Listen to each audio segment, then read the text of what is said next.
Hello दोस्तों, एक मैं मैथ का क्वेश्चन लेके आया हूँ जो कि प्रॉफिट एंड लॉस से है और वो यूपी टेट 2017 में पूछा गया क्वेश्चन है।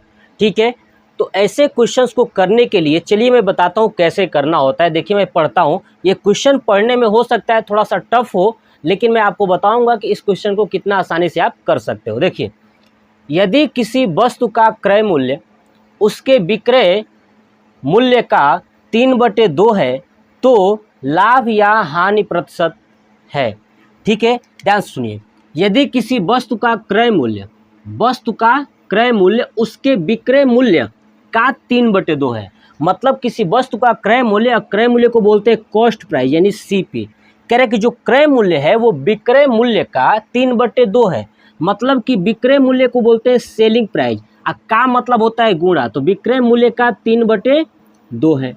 ठीक है, जो कॉस्ट प्राइस है विक्रय मूल्य का कितना है 3/2 है, तो ये मैंने लिख दिया। अब आप देखिए, ये 2 से इधर मल्टीप्लाई करेंगे तो क्या हो जाएगा 2CP बराबर क्या होगा इधर से 3SP, है ना। 3 का ऊपर होगा 3SP यानी 3 सेलिंग प्राइस। चलिए 2CP, अब यहाँ पे मैं ये लिख सकता हूँ CP/SP। अगर ये SP को नीचे लाता हूँ तो ये अंक वाले को उधर लेके जाओ, अंक वाले को क्या करें उधर लेके जाए। तो ध्यान सुनिए, अब ये जो 2 है, ठीक है, ये नीचे जाएगा तो क्या हो जाएगा नीचे 2, ऊपर क्या हो जाएगा 3, है ना। यानी मैं यहाँ से भी चाहता तो ये इस SP को नीचे ला सकता था, बट मैंने आपको थोड़ा सा सॉल्व करके दिखाया कैसे करेंगे। ये चीज़ आपको ब्रेन के अंदर करना है, ध्यान सुनिए। तो CP/SP मतलब इसका मतलब ये है कि कॉस्ट प्राइस यानी खरीदा गया दाम यानी क्रय मूल्य 3 रुपये का है। क्रय मूल्य कितने रुपये का है 3 रुपये का, बेचा कितने का है 2 रुपये का। मतलब कोई इंसान 3 रुपये का सामान खरीद के 2 रुपये में बेचेगा तो सोचिए ना उसको फायदा हुआ है कि घाटा हुआ है। तो घाटा हुआ है ना, 3 रुपये का खरीद के 2 रुपये में बेचेंगे तो घाटा हुआ ना जी। तो लॉस वाला जो भी आंसर होगा लॉस वाला होगा। देखिए P लिखा है, ये P लिखा है, मतलब ये वाला आंसर नहीं होगा।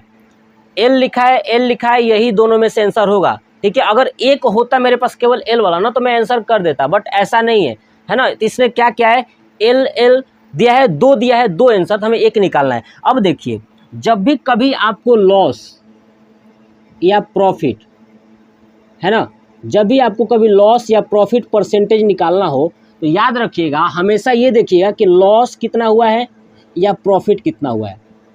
ठीक है, और अपान हमेशा कॉस्ट प्राइस रखिएगा यानी क्रय मूल्य, ये आप ध्यान रखिए। देखिए लॉस या प्रॉफिट परसेंटेज हमको नहीं पता क्या पूछा है, ठीक है, तो हमें कोई भी निकालना है। तो अब देखिए CP हमेशा कहाँ रहेगा तो नीचे, कितना है ये 3, नीचे कितना लिख दिया 3, कितना लिख दिया मैंने 3। अब देखिए 3 रुपये का खरीद के 2 रुपये में बेचा है तो 1 रुपया घाटा हुआ है, तो मैंने वही लॉस या प्रॉफिट कितना रुपये का घाटा हुआ है 1 रुपये का, तो 1 ऊपर हो जाएगा। ठीक है, अब इसको प्रतिशत में बताना है, किस में बताना है प्रतिशत में। तो प्रतिशत में करने के लिए 100 से क्या कर देंगे तो मल्टीप्लाई। अब आप इसको सॉल्व मत करिए, देखिए इसको नीचे देखेंगे, नीचे कितना आया है 3। देखिए इस दोनों में कहाँ 3 है तो ऊपर वाले में, नीचे नहीं है, नीचे क्या है 8 है ना। अगर आप इसको सॉल्व करेंगे तो 33 या 99 और 100, ये आएगा 100/3। इसको भी सॉल्व करेंगे तो 100 एकम 100 यानी 100/3। तो ये सॉल्व करने से आप बचिए और डायरेक्ट आंसर दीजिए। ये हो गया हमारा B नंबर आंसर। ठीक है, तो ऐसे क्वेश्चन जब भी आए तो आप ऐसे ही करिएगा, बिल्कुल आप चुटकियों में कर सकते हैं। ठीक है, ये यूपी टेट 2017 का क्वेश्चन है।